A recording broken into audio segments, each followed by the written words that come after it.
Hello everyone and Assalamu alaikum. Welcome to the another episode of 10-minute school robotics course. আজকে আমরা পূর্ববর্তী যে ভিডিওটা দেখেছি তারই একটা এক্সটেনশন ভার্সন দেখব। তাই সার্কিটের কোনো চেঞ্জ করি নাই, আগে সার্কিটটি সেটআপে রেখে দিয়েছি। তাহলে এই আবার নতুন করে কেন? কারণ আমরা দেখব যে এই যে লাইফলাইন ডিভাইস বা সেফটি ড্রাইভিং বা সোশ্যাল ডিস্টেন্স প্রজেক্ট এটা আসলে কাজ করতেছে কিভাবে বা এটাকে আমরা ইন্ডিকেটর দিয়ে কিভাবে ইন্ডিকেট করতেছি। তো চলুন আমরা এখানে এই নতুন ইন্ডিকেটর হিসেবে একটি বাজার ইউজ করব। হ্যাঁ, এই বাজারটি আসলে আউটপুট হিসেবে কাজ করতেছে। নির্দিষ্ট একটা ডিস্টেন্সের পর সে শব্দ করে উঠবে। তো চলুন এটি কানেক্ট করে দিই।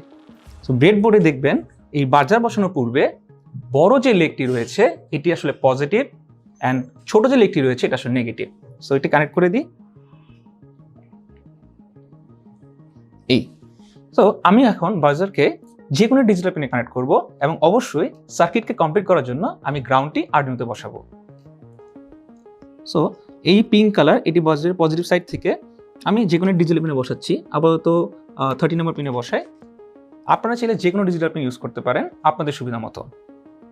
অ্যান্ড আরেকটি যেটা নীল ওয়্যার সেটা আমি গ্রাউন্ড হিসেবে আরডুইনোর সাথে কানেক্ট করে দিচ্ছি। কারণ আরডুইনোতে টোটাল 3টি গ্রাউন্ড রয়েছে, আপনি চাইলে 3টি গ্রাউন্ডে ইউজ করতে পারেন। তবে আপনাদের পরামর্শ থাকবে আপনারা প্যারালাল কানেকশন ইউজ করবেন, কারণ এতে করে আপনাদের সুবিধা হবে যদি ইন্ডিকেটর বেশি ইউজ করা হয়। সো এই হলো আমাদের আলটিমেট সার্কিট। এখন আমরা দেখব যে নির্দিষ্ট সময় পর এলইডিটা ব্লিঙ্ক করবে এবং সোনারের সাথে যে বাজারে কানেক্ট রয়েছে এই বাজারটা আলটিমেটলি বেজে উঠবে। তার মানে আপনার আশেপাশে যদি কোনো মানুষ আসে বা আপনি যদি একটা ভেহিকেল রান করেন প্রোটোটাইপ হিসেবে, সেই ভেহিকেলের কাছাকাছি যদি কোনো আপনার কাছে আরেকটা ভেহিকেল চলে আসে বা রাস্তা পারবার সময় যদি এমন হয় যে আপনার কাছাকাছি কোনো কেউ চলে আসছে অ্যান্ড কোনো একটা ওয়্যারেবল ডিভাইস এইটা আপনার বডিতে ফিট করা থাকে অ্যাজ এ প্রোটোটাইপ, তখন এই জিনিসটা শব্দ করে উঠবে এবং এলইডি ব্লিঙ্ক করে উঠবে। আপনারা চাইলে এখানে ছোট মোটর ইউজ করতে পারেন আউটপুট হিসেবে, যেটা ভাইব্রেট করবে। সো চলুন কোড আপলোড দিয়ে দেখি আসলে এটি কীভাবে কাজ করে। আপনারা দেখতে পাচ্ছেন এখানে লেখা আছে welcome to Arduino ID. Basically আমাদের আরডুইনো আইডি ইন্টারফেসে ঢুকতে হবে। আপনার আইডি কিভাবে অন করতে হয় আমি এটা পূর্ববর্তী ভিডিওতে দেখিয়েছি। তো আপনার আইডিতে গেলে দেখবেন যে ফাইল, এডিট, স্কেচ, টুলস এরকম বাকি অপশনগুলো আছে। এখানে আপনি দেখবেন যে ভেরিফাই করার একটা অপশন রয়েছে এবং কোড আপলোড দেওয়ার অপশন রয়েছে। তো আপনি চাইলে এভাবে করে কোডটা রান করতে পারেন। সো এইটা হলো আমাদের আলটিমেটলি কোড উইন্ডো, যেখানে আমার পুরো কোডটা আমরা লিখব। ওকে, সো কোড আমরা এখানে লিখবো আর পুরো কোডটা যখন আমরা একসাথে অ্যাসেম্বলি করব বা এটাকে আপলোড দিব তখন তাকে আমরা বলছি স্কেচ। সো স্কেচটা কীরকম হবে তার বেসিক স্ট্রাকচার একটু দেখে নিই। সো আপনারা দেখতে পাচ্ছেন এখানে আমরা ফার্স্টে ডিফাইন করে দিব echo pin and trig pin. কারণ আপনারা জানেন আমরা সোনার সেন্সরে 2টা পিন দেখে থাকি, স্পেশাল পিন, যেটা একটা ইকো পিন একটা ট্রিক পিন।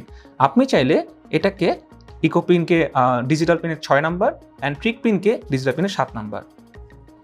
আচ্ছা, এছাড়াও অন্য ডিজিটাল পিন রয়েছে সেখানে আপনি কানেক্ট করতে পারেন। এবার আমরা লং দিয়ে ডিউরেশনটাকে ডিফাইন করছি এবং ইন্টিজারতে ডিস্টেন্সকে ডিফাইন করছি, কারণ 2টা আলাদা প্যারামিটার। এবং আইটা ইন্টিজার ফাঁকা। হ্যাঁ, এখানে আমাদের আলটিমেটলি যে ইন্ডিকেটর রয়েছে তাকে ডিক্লেয়ার করব। সেটা হতে পারে একটা এলইডি, সেটা হতে পারে একটা বাজার। সো আমি বললাম ইন্টিজার অ্যালার্ম পিন। ওকে, সো ইন্টিজার অ্যালার্ম পিন আমি এভাবে লিখতে পারি, অথবা এখানে ডিরেক্ট লিখতে পারি অ্যালার্ম পিন নাম্বার 12। মানে আমি 12 নম্বর পিনে আমার এলইডিকে সেট করেছি, কারণ এলইডিকে আমি অ্যালার্ম পিন হিসেবে ব্যবহার করছি। ওকে, এই হলো বেসিক স্ট্রাকচার, যেখানে আমাদের মেইন আসলে কোডটা লেখা হবে, void set up and void loop. আমরা যদি ওয়ান টাইম কোনো এক্সিকিউশন করি, মানে একটা পার্টিকুলার টাইমের জন্য এক টাইম রান করতে হয়, মানে ওয়ান্স আ টাইম, সেটার জন্য আমাদের সেট আপে কাজ করতে হবে। আর আমাদের যদি বারবার কোনো কাজ করতে হয় সেটার জন্য আমাদের প্রয়োজন ভয়েড লুপ। সো কীভাবে কাজ করে এটা একটু বিস্তারিত জেনে নিই। সেট আপের মধ্যে আমরা বলে দিব যে আমাদের আসলে পিন মোডগুলো কি, মানে আমরা কী টাইপের কাজ করতে চাই, আমরা কি আউটপুট দেখতে চাই না ইনপুট দেখতে চাই। তো পিন মোড আমি যেভাবে লিখছি ঠিক সেভাবে লিখতে হবে, এমটা বড় হাতে লিখতে হবে, তাছাড়া এই কোড কাজ করবে না। So pin mode trick pin লিখে রেখেছি, এটা অবশ্যই হবে ট্রিক পিন আউটপুট, কারণ কোনো কিছু যখন ট্রিক করা হয় তার মানে সেখান থেকে কিছু বের হচ্ছে, সো এটা আউটপুট। ওকে, সো আমি যদি এখানে আউটপুট লিখি এবং অবশ্যই ক্যাপস লক মানে সবগুলো বড় হাতের হতে হবে, আপনার কিবোর্ডের ক্যাপস লক প্রেস করে এই আউটপুট লেখাটা লিখবেন। অ্যান্ড ইকো পিন এটা কিন্তু ইনপুট, ওকে, কারণ এটা সে রিসিভ করছে, দ্যাটস ওয়াই ইকো পিনকে ইনপুট আকারে ডিফাইন করলাম। আচ্ছা, দেখতে পাচ্ছেন সিরিয়াল ডট বিগিন। এই সিরিয়াল ডট বিগিনে বিস্তারিত আমি পরবর্তী ভিডিওতে বলবো, তবে এখানে মেইনলি আমরা বড রেট নিয়ে কাজ করব, কারণ নির্দিষ্ট বড রেট দিয়ে আমরা আলটিমেটলি আউটপুটটা দেখতে পারবো যে ডিস্টেন্সটা আসলে কত। আচ্ছা 9600 by default baud rate. Serial dot print ln মানে আমরা যদি কোনো কিছু প্রিন্ট করতে চাই নিচে সেক্ষেত্রে এলএনটা ইউজ করা হয়, আর যদি নর্মালি পাশাপাশি প্রিন্ট করতে চাই সেক্ষেত্রে সিরিয়াল ডট প্রিন্ট লিখলে আমাদের হয়ে যাবে। তো আমরা এখানে কি দেখতে চাই, আমরা বলবো যে ডিস্টেন্স কত বা distance what something like that. Okay, so আমি যদি এটা দিয়ে দিই তাহলে আমার সিরিয়াল আউটপুটে এই ডিস্টেন্স হোয়াট এই সাইনটা দেখাবে। আপনার চাইলে আপনাদের মতো করে আল্ট্রাসনিক সোনার টেস্ট বা what will be the distance যা লিখবেন তাই আসলে এখানে প্রিন্ট করবে। সো ভয়েড লুপে যদি দেখি এখানে ট্রিক পিনকে আমরা শুরুর দিকে কিছুই দিই নাই, কারণ আমরা এখানে ট্রিক পিনকে ফার্স্টে লো করে দিব। ট্রিক পিনকে লো না করলে আলটিমেটলি সোনারটা কাজ করবে না। তো এই জন্য আমি ফার্স্টে এখানে ট্রিক পিন লো অ্যাসাইন করে দিব। এরপর দেখবেন ডিলো মাইক্রোসেকেন্ড। এই ডিলে মাইক্রোসেকেন্ড আসলে আলাদা করে একটা ফাংশন, কারণ ডিলে দিয়ে বাই ডিফল্ট মিলি সেকেন্ড বোঝায়। তো আপনারা যেহেতু জানেন যে আমি থিওরিতে বলেছি মাইক্রোসেকেন্ড আমরা কাজ করব, দ্যাটস ওয়াই ডিলো মাইক্রোসেকেন্ড ফাংশনটা ইউজ করতে হবে। এই ফাংশনের জন্য আমি 2 দিয়ে সেট করে দিয়েছি। ওকে, এবং এটা 10 মাইক্রোসেকেন্ড এই টাইমের জন্য একে হাই করা হয়। আচ্ছা, ট্রিক পিনের দিকে যে যায় একে আমি এবার হাই করে দিব, মানে শুরুতে একে কিছু সময়ের জন্য অফ রাখবো, এরপর আমি একে অন করে দিব, মানে সে ট্রিক করা শুরু করবে। যখন ট্রিক করা শুরু করবে কিছুক্ষণ পর আমি আবার একে লো করে দিব, সেই টাইমটা আমি দিয়ে দিচ্ছি 10 মাইক্রোসেকেন্ড। ওকে, লো এর জন্য আমি এখানে লো অলরেডি লিখে রেখেছি। আমি যদি সামনের দিকে যাই আমাদের অ্যালগরিদমটা আসলে কীভাবে কাজ করছে, অ্যালগরিদমের মধ্যে আমার পালসিন নামে একটা ফাংশন আমি ইউজ করছি, যে পালসিন ফাংশন দিয়ে আমি ইকো পিনটা কী স্টেজে রয়েছে আমি সেটা দেখব, এবং এটা দিয়ে আমি আলটিমেটলি ডিউরেশনটা কত, মানে আমার টাইমটা কতক্ষণ, ওয়েভটা কতক্ষণ বাতাসে, এই কতক্ষণ এটা ভ্যারি করতেছে এই জিনিসটা আমি ডিউরেশন দেখব। আর আলটিমেটলি আমি ডিস্টেন্স দিয়ে ডিউরেশনটাকে আলটিমেটলি এই সংখ্যা দিয়ে গুণ করলে আমাদের অ্যাকচুয়ালি ডিস্টেন্স সেটা পেয়ে যাব। এটা নিয়ে বিস্তারিত আমি থিওরিতে বুঝে এসেছি। আচ্ছা, আবার সেমভাবে সিরিয়াল প্রিন্টটা আমি বলবো যে আমি আলটিমেটলি কীভাবে ভ্যালুটা দেখতে চাই। ধরেন আমার ভ্যালুটা আসলো 20-এর পরে এটা কি সেন্টিমিটার নাকি মিটার। তো আমি ধরেন এখানে সিরিয়াল ডট প্রিন্ট আমি এখানে ডিস্টেন্সের জায়গায় আমি বললাম ডিস্টেন্স। সো ডিস্টেন্স সেন্টিমিটার আমি বলতে পারি, অথবা আমি আলাদা করে পরে সেন্টিমিটার লিখে একে আলাদা করে প্রিন্ট করতে পারি, সম্পূর্ণ আপনার ইচ্ছা। তো আপনি যখন ডিস্টেন্স লেখেন তাহলে আপনি আলটিমেটলি পরে ডিস্টেন্স ভ্যালুটা পাবেন, পাওয়ার পর সেন্টিমিটার দেখতে পারবেন, অথবা আপনি ডিস্টেন্স যদি এখানে সেন্টিমিটার লিখেন তাও আলটিমেটলি আপনি ভ্যালু দেখতে পারবেন, পরে এই লাইনের দরকার নেই। আচ্ছা, এইভাবে যদি দেখেন দুটো স্ল্যাশ রয়েছে তার মানে আপনি কোনো কিছু কমেন্ট আউট করে দিচ্ছেন। আমি যদি আরেকটু সামনের দিকে যাই আমাদের এখানে কিছু কন্ডিশন রয়েছে, কারণ আপনি দেখবেন যে আমার একটা কন্ডিশনের জন্যই কিন্তু একটা পার্টিকুলার টাইমের জন্য ইন্ডিকেটর হিসেবে যেটা ইউজ করেছি আমরা এলইডি সেটা জ্বলে উঠছে। তো ইন্ডিকেটর হিসেবে যে আমরা ইউজ করেছি এলইডি সেটাকে কিভাবে কন্ডিশন দিয়েছি, আমরা 20 বলে দিয়েছি ডিস্টেন্সটাকে, তার মানে 20-এর কম হলে আমাদের পিনটা হাই হবে।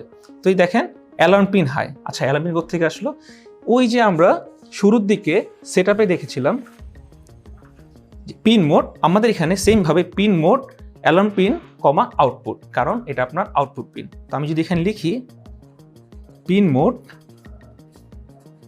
অ্যালার্ম পিন কমা আউটপুট, সো এটা আপনাকে ডিফাইন করে দিতে হবে।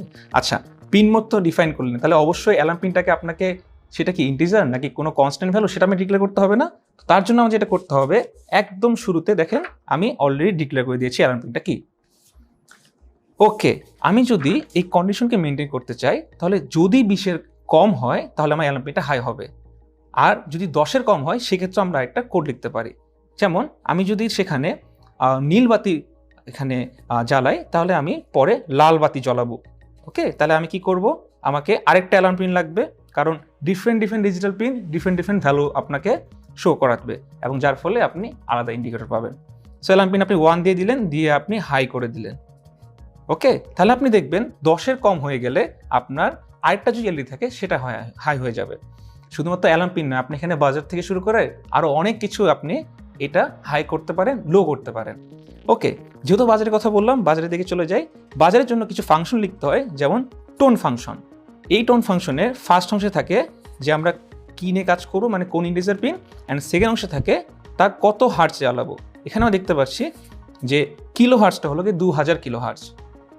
ফাইন, একটা নির্দিষ্ট ডিলের প্রয়োজন, আমি ধরে দিলাম 1500 ডিলে, মানে 1500 মিলি সেকেন্ড বা 1.5 সেকেন্ড। নো টোন বাজার মানে এই বাজারটা 1500 মিলি সেকেন্ড বা 1.5 সেকেন্ড সে অন হবে, এরপর আবার অফ হয়ে যাবে, মানে শব্দ করা বন্ধ করে দিবে এবং সেটা বন্ধ রাখবে 1000 মিলি সেকেন্ডের জন্য। তো আমরা যদি এলসিফের মধ্যে এই জিনিসটাকে বসিয়ে দিই তাহলে দেখবেন একই টাইমে আপনি অ্যালার্ম পিন হাই করতে পারছেন, আবার বাজারকেও যখন আপনার 10 সেন্টিমিটার কম হয়ে যাবে বাজারকে হাই করতে পারছেন। তো এইভাবে করে নিজের মতো আপনারা অ্যারেঞ্জ করতে পারবেন বিভিন্ন কোড দিয়ে, বিভিন্ন লজিক দিয়ে এবং বিভিন্ন কম্পোনেন্ট দিয়ে। তো আমি পুরো কোডটা নোটসে দিয়ে দিব, আপাতত ডিটেলস আপনাদের বুঝিয়ে দিলাম। সো আপনারা দেখতে পাচ্ছেন আমাদের সার্কিট রেডি এবং অলরেডি কোড আপলোড করে দিয়েছি। এখন আমরা দেখব যে আসলে 20 সেন্টিমিটার কম হলে আমাদের এই সার্কিটটা কাজ করে কিনা, মানে আমাদের এলইডি বাতি যেভাবে বলেছিলাম ব্লিঙ্ক করবে, সাথে শব্দ করে উঠবে। তো চলুন দেখে নেওয়া যাক। তা আমার এখানে হাতে একটা অবজেক্ট রয়েছে, আমি যদি সামনে থেকে আনি, আস্তে আস্তে করে যত কাছে আনছি দেখেন, খেয়াল করে কাছে আসার সময় এলইডি বাতি একবার জ্বললো আবার নিভে গেল। সো এই হলো, এইভাবে এটি কাজ করে। তা আমি যদি অবজেক্টটা সরিয়ে ফেলি, দেখেন আর কোনো সে শব্দও করছে না, এলইডি বাতিও জ্বলছে না। এর মানে বোঝা যায় সোনার সেন্সরটা আলটিমেটলি আমাদের ডিস্টেন্স মেজার করে ইন্ডিকেটর হিসেবে আমাদের আউটপুট এলইডি এবং বাজার দিয়ে সে বুঝিয়ে দিচ্ছে যে 20 সেন্টিমিটার মধ্যে কিছু একটা রয়েছে। তো আলটিমেটলি আপনারা এই সোনার সেন্সর ইউজ করে ওয়াটার লেভেল ইন্ডিকেটর বানাতে পারেন। এমন হতে পারে আপনার পানি ট্যাঙ্কি থেকে যদি পানি পড়ে যায় তো আপনি ওখানে লেভেল সেট করে এই প্রজেক্টটি ব্যবহার করতে পারেন। তো সোনার নিয়ে এই জন্যই এত কথা বলা, কারণ এটার অনেক অনেক ইউজ রয়েছে। তো আশা করি আপনারা বুঝতে পেরেছেন এই সেন্সর নিয়ে কীভাবে কাজ করবেন এবং আপনাদের জন্য রয়েছে টাস্ক। সো দেখা হবে নেক্সট ভিডিওতে।